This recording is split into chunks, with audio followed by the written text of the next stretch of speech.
Welcome to New Hampshire's Business. I'm Fred Kocher. There were about 45,024 fewer students in New Hampshire public schools in 2024-25, the largest percent decline of any state in the country.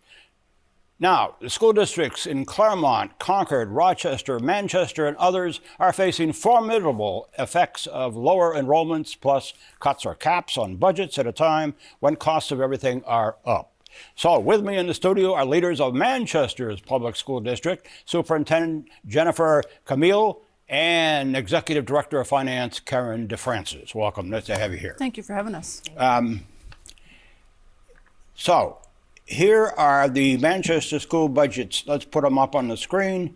Here are the budget comparisons from 2001 to 2026 that show costs going up, plus the three proposals across the top that show the proposals for 2027 from the school board, and only one of those proposed budgets by the school board stays under the Manchester's 3% tax cap, which is $235 million. But that's reportedly $16 million less than you need to run the schools, right, Jennifer? You are correct. So it's actually about 16.5, just under 16.5 million that we are under to stay on track with what we've been doing within the district to date. I think Mr. Francis can talk real quick about where our budgets have been, and then I'd like to circle back on bigger perspective. Yeah, go ahead, Karen. Sure, thank you. Good morning. Morning. So we're looking at the, as you mentioned, the school board did submit three budgets. We had a tax cap compliant budget, the $235.5 million.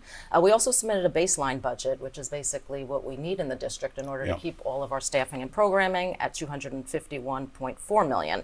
And then we had a fully funded budget submitted at $265.2 million. The mayor's budget that he presented came in at a little bit under our tax cap number, so that's $234.9 million. And now the mayor says that he can't accept the higher budget numbers proposed because it would add to the tax base in Manchester of about 8 to 14%. That's a concern of yours, I would assume, also. Sure. So we take the taxpayer money serious. We want to make sure we're constantly balancing. How do we best leverage those funds for our students, for our staff, for our families, and our community as a whole? I think one quick thing just to point out, we hear all these tax rates, we hear what the impacts are on a state level, but I want to just drill down into Manchester. We sit at the very bottom of per pupil funding in the state.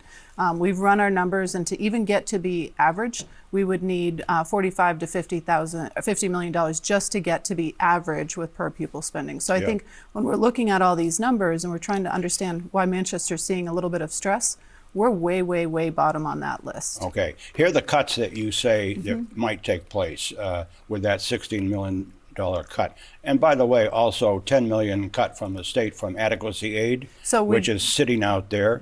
In hold state. Yeah. Here's the graphic on this. Manchester Public Schools budget cut impacts. Cut of 40 to 100 teaching and staff positions, larger class sizes, a halt in growth of athletic programs, and limit of special ed programs. Manchester Board of Mayor and Aldermen have until June 30th to finalize this budget. What do you see coming? So they do. We've got till June. We're working closely with our aldermen and our Board of School Committee members. We're being transparent with all of our information. There's questions asked, we give them the answers. I think when we talk about the cuts, there was a little bit of a shift this past Monday in our meeting where our Board of School Committee pulled off the use of pink slips or reductions in force, which means now we need to look at the reductions in other ways. Other programs. Karen, enrollment's also down. And so let's go to that graphic. The enrollment numbers, Manchester Public Schools, 20 public schools, 2026, 11,850, and you can see the numbers prior to that, 2019 and 2001. What impact is the enrollment having?